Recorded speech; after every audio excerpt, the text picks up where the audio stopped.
Why, hello YouTube. Welcome back. This is Balor Mage again, and we're going over a little bit of a twofer.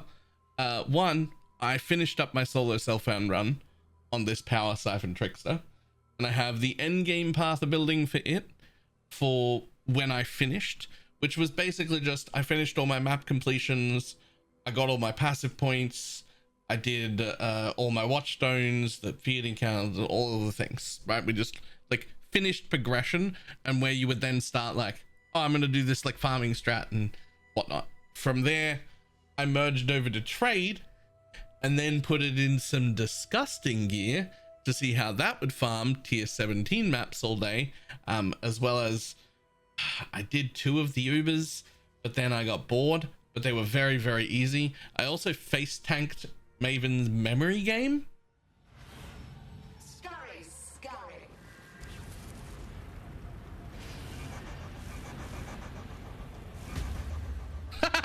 Game. Unfortunately, at only 17,000 energy shield, I can't quite face tank the Uber one.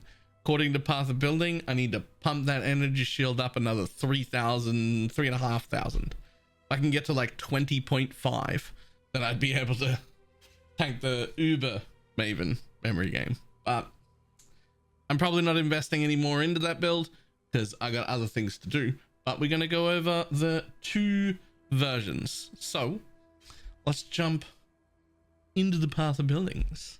So this one right here was the end of my solo self-found journey.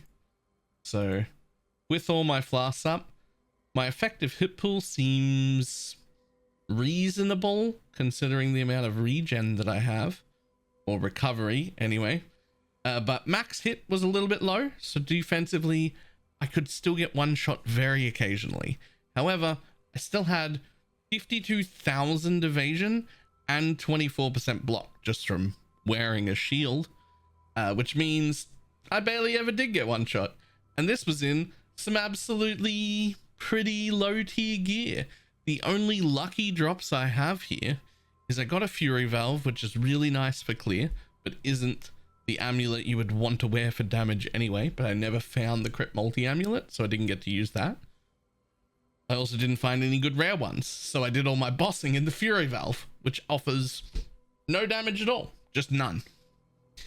We do have this pretty good ring still, and we did get an Axiom, which is not something I would use in trade, but realistically 5 power charges I think it was.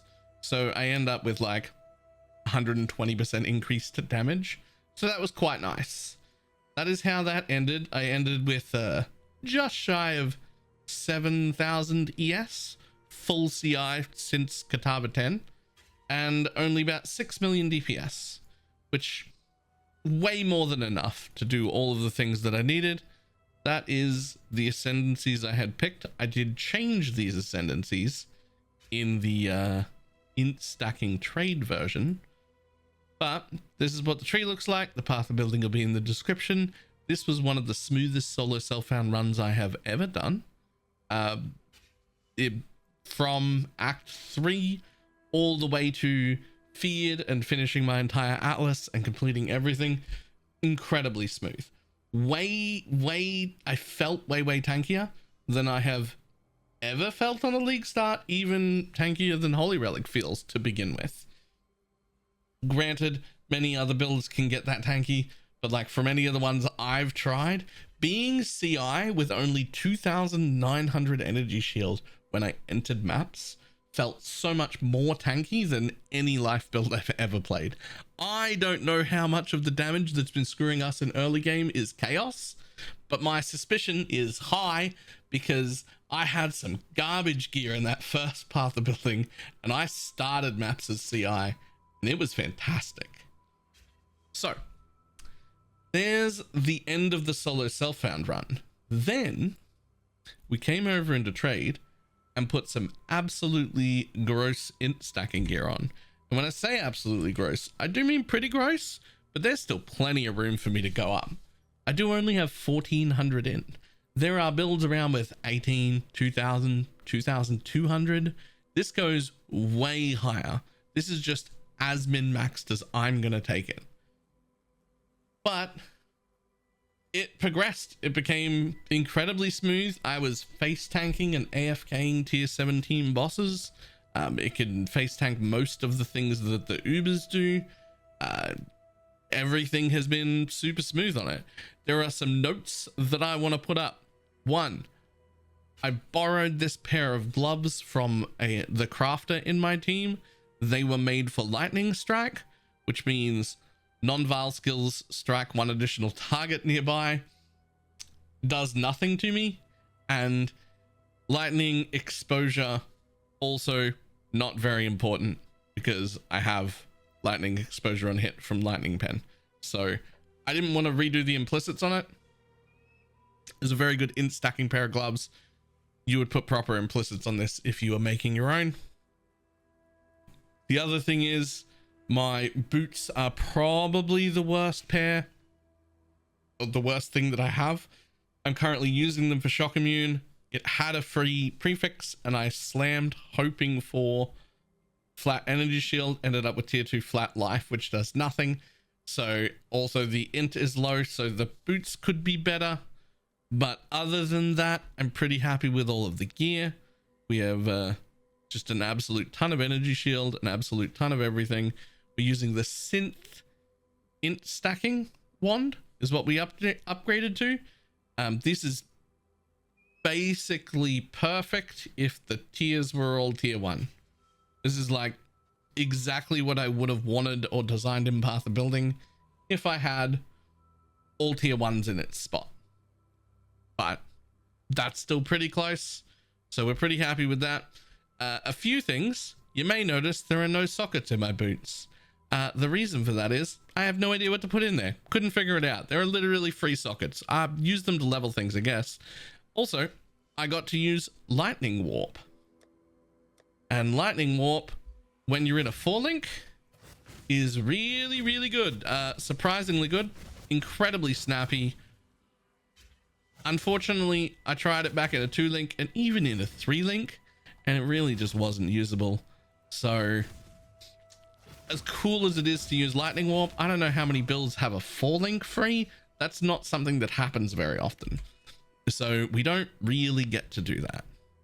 Now, that being said, everything else about the build was fantastic. The damage is what I would call acceptable, but this is also the maximum amount of investment I would ever do into this. This is, if I was going to continue further with this character, it would probably become a lightning strike trickster with an ephemeral edge. The chest, the gloves, the boots, the helmet, the shield, they all stay the same. Most of my gear stays the same between those builds because they're both int stacking archetypes. So, bringing up our Path of Building. Oh, wait, that's the old one. Hang on. That's the one from Solo Self-Found. Bring up our real Path of Building. You will notice the damage is set to Ubers is only at 16 million. Which is somewhat low for this level of investment. But what I'm valuing far higher is smoothness, not having to pay any attention, having everything be automated, just never having to worry about anything ever, and never getting killed by anything ever. So we were doing 40% delirious, tier 17s all day, face tanking the bosses, doing everything we wanted, never dying. Fantastic. I'm currently, I leveled from 93, I think it was. Yeah, 93 when I left Solo Self-Found, up to 97. Induced tier 17s while making money and doing hard content. And I'm 35% of the way through this level. If I keep playing it, it'll just get to 100 in tier 17s. It doesn't die. It's absolutely ridiculous. So, some of the changes, obviously, our links changed a little bit. Added lightning isn't that valuable when you're getting a buttload of lightning from your int because of the wand. We do have this nice falling lightning warp to go real quick. I've been playing around with Assassin's Mark and Sniper's Mark. I ended up using Assassin's Mark but if we go like this,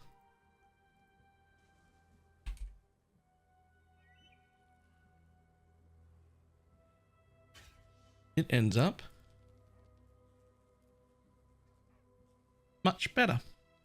So the final path of building, or my character input, has Assassin's Mark in it because I was like testing between the two. Assassin's Mark was not worth it. I did not need it for crit. I needed it early when I first put it on to be crit capped. And then I realized I didn't need it anymore. And so I was testing the two of them. So Sniper's Mark, if you change back into that, gets you up to 18. Probably do that. Otherwise, everything else on this build, absolutely disgusting. If you plan on copying this, don't. It's expensive. I mean, do what you want. I'm not your dad, but it is very expensive. These cluster jewels alone were like 20 div each. There's the whole thing is like mage blood territory. We also changed to one step ahead instead of Swift Killer. Now, Swift Killer is better damage, and Swift Killer keeps your endurance charges up, which makes me tankier and do more damage. I dropped that to go with one step ahead for one reason only.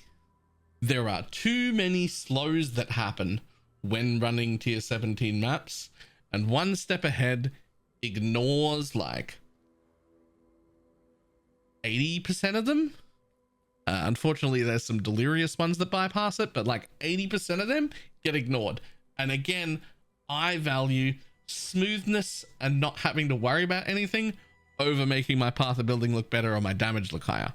It's real nice to just stand in front of bosses and not care, and not get slowed down, and not get my throw speed slowed down, rather than just, oh, but if I did this, I'd have 2 million more DPS. Nope, don't need that. I want to just not die and have a real smooth experience. So a lot of those decisions were made for that reason. Anyway, that's all I have for this build. I have super enjoyed it. Next up is probably going to be Last Epoch for the reset. But after Last Epoch's reset, I'm probably going to do a 0 to hero on the Holy Relic build. So look forward to that one. All right, that's all, and I will see everybody later. Goodbye.